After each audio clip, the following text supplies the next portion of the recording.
96.9% sa ating mga viewers ay hindi pa nakapag-subscribe sa ating YouTube channel.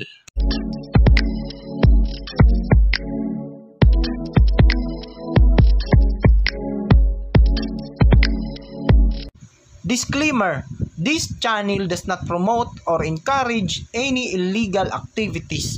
All contents provided by this channel is meant for educational So what's up guys? So welcome back po sa panibago nating videos, and for today's video guys, ituturo ko sa inyo kung paano natin i-fix yung PayPal natin na naka-red alert. Ayan, so submit info to access your funds. So normal lang po ito sa mga PayPal account, lalong-lalo na sa mga bagong gawa. So to continue having access your funds, submit info. So i-click lang po natin yung red alert na yan guys. So doon kayo sa browser mag-open. Ayan, so dito account impact.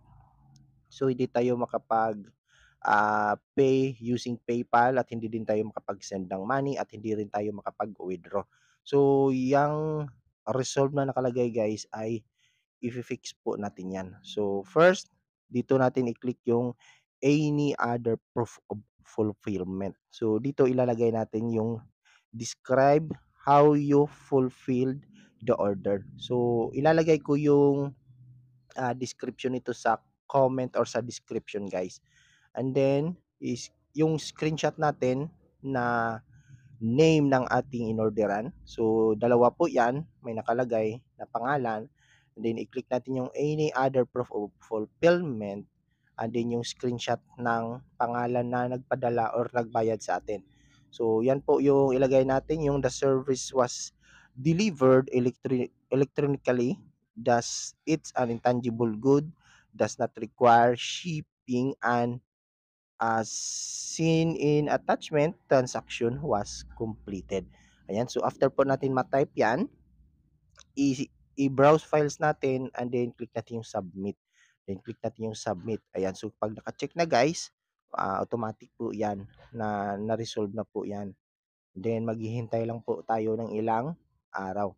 So next naman yung upload a photo ID. So make sure guys na kayo yung may-ari ng yung PayPal account para i-match yung name ng PayPal account nyo into your valid ID. So again, yan po yung proof of purchase from your supplier. So i-click po natin yung I'll provide some information. Then again, i-paste lang po natin yung intangible goods, then yung screenshot natin.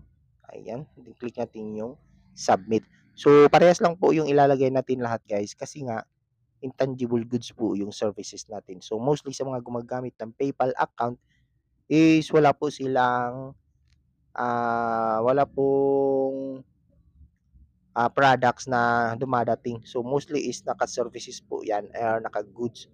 So yan po yung i-resolve natin. So proof of purchase from supplier. So ganun pa rin guys.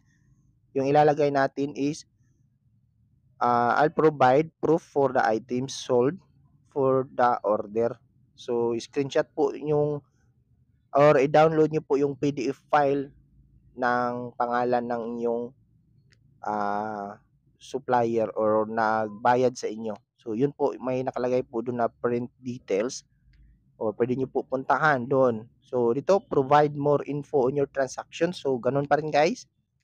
Piliin natin yung I'll share more information, and then piliin natin yung services. Ayan. So describe, ganun pa rin guys. The services, ayan. So see attachment was completed. So ganun pa rin guys. Then what do you set your item or services? So social media like Facebook. So ganun pa rin yung transaction natin. I-download natin, and then i-upload natin. So pwedeng PDF file i-download nyo, and then i-upload, then submit natin. So ganun lang guys, pabalik-balik lang po yung describe natin dito, services, then paste, then where do you sell your item? Social media like Facebook, then browse files, then yung screenshot natin or yung PDF file na transaction details na na-receive po natin yung pinadala natin or na natanggap nating pera. And after that guys, magwi-wait na lang po tayo kapag nakasubmit na tayo ng mga information. Then after that, mawawala na po yung red alert. So i-click lang po natin yung home sa taas.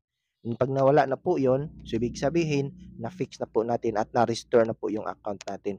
So ganun lang guys yung paano natin i-fix yung mga account natin na naka-red alert, lalong-lalo na sa mga new PayPal account. So normal lang po ito guys, lalong-lalo na sa mga hindi pa nalagyan ng transaction at wala pang transaction at sa mga bagong gawa pa lang na PayPal account. Susundan nyo lang po yung steps natin para ma-resolve nyo po yung red alert at ma-restore nyo po yung account into normal.